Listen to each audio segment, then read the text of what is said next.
par une explosion. Les informations nous parviennent minute après minute. Vous le savez, IT est mobilisé pour vous tenir au courant. On apprend que le toit, les murs de ce réacteur se sont effondrés, que des employés ont été blessés évidemment. Et depuis, les télévisions publiques, les spécialistes demandent à la population de se protéger bien au-delà du secteur de 10 km qui a été initialement évacué. On va en parler très largement avec Michel Chevalet, notre spécialiste des questions scientifiques. Merci d'être avec nous, Michel. On voit ce nuage de fumée qui se dégage au-dessus de la centrale. Nous allons revenir dans quelques instants. Je voudrais immédiatement prendre la direction de Vienne, où nous attend Morin Picard. Bonjour. Vous êtes correspondant pour France 24 et iTélé à Vienne. Vienne, c'est le siège de l'AIEA, l'Agence internationale de l'énergie atomique. Ont-ils communiqué, ont-ils dit des choses au sujet de ce qui se passe au Japon, ou est-ce que c'est le silence radio? Comment réagit-on à Vienne? Eh bien, pour le moment, vous savez, l'AIEA reçoit d'heure en heure les informations du ministère de l'Industrie japonais.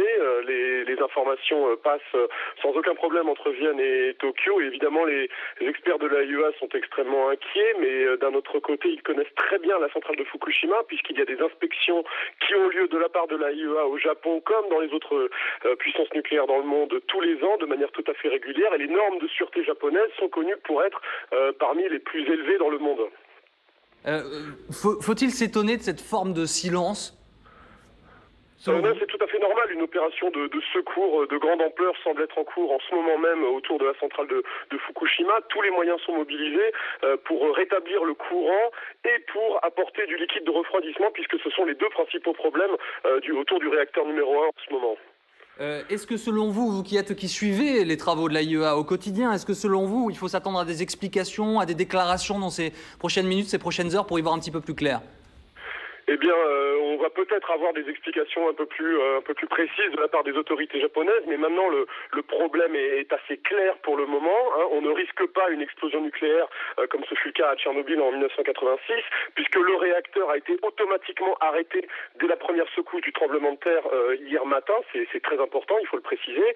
Maintenant, il y a un problème de courant. L'alimentation électrique a sauté depuis que les batteries de secours se sont arrêtées dans la nuit passée, et il faut rétablir ce courant pour pouvoir relancer le circuit de refroidissement, alors que la pression au sein de la centrale du réacteur est en train de monter de manière tout à fait anormale.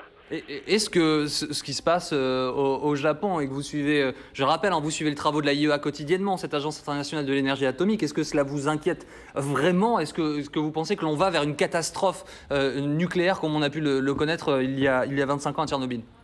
Eh bien non, on n'est pas dans le cas de figure, je le répète, dans le cas de figure de Tchernobyl, puisque à Tchernobyl, les ingénieurs avaient perdu le contrôle de la centrale et il y avait une série d'explosions qui avaient entraîné la catastrophe.